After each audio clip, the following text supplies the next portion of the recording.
दोस्तों, आप लोग का स्वागत है भीम आर्मी पाठशाला पर। मैं एडवोकेट पीके मस्त। अभी हम एक्सप्लेन करने वाले हैं बीएनएस के धारा 124। बीएनएस का धारा 124 क्या कहता है? तो इसमें कहता है कि एसिड डालकर गंभीर चोट पहुंचाना।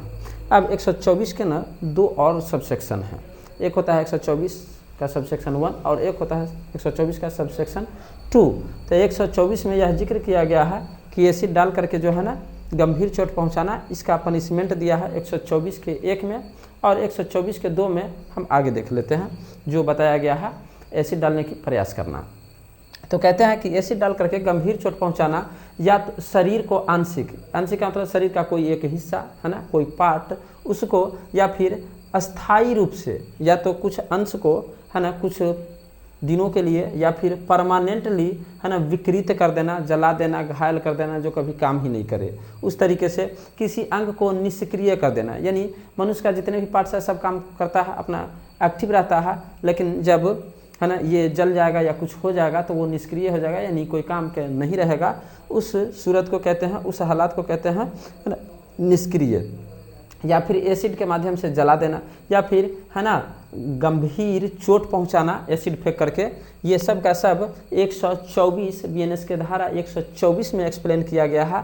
और देखा जाए तो इसमें पनिशमेंट जो है, पनिशमेंट है कम से कम 10 वर्ष का कारावास होगा।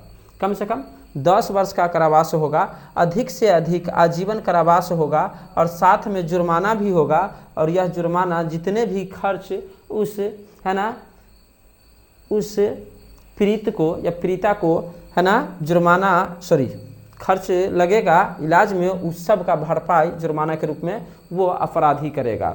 इसके 124 के 1 में है ना सेक्शन 124 का सबसेक्शन 1 ये सज़ा बताता है, एक्सप्लेन करता है, और 124 का सबसेक्शन 2 जो है यह बताता है कि इसमें एसिड फेंकने का प्रयास करना, एसिड फेंकने का प्रयास करना। तो एसिड फेंकने का प्रयास अगर करेगा तो उसको जो है ना कम से कम 5 वर्ष का सज़ा होगा, कम से कम 5 वर्ष का, अधिक से अधिक 7 वर्ष का।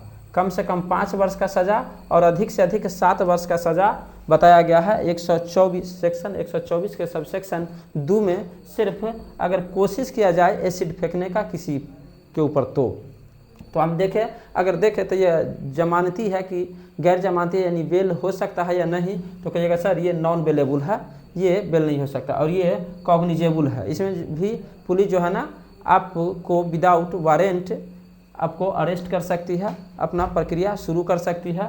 और ये कोर्ट किस कोर्ट में चलेगा? तो सेशन कोर्ट में ये केस चलता है। ठीक है, ये हम देखें 124। जय हिंद।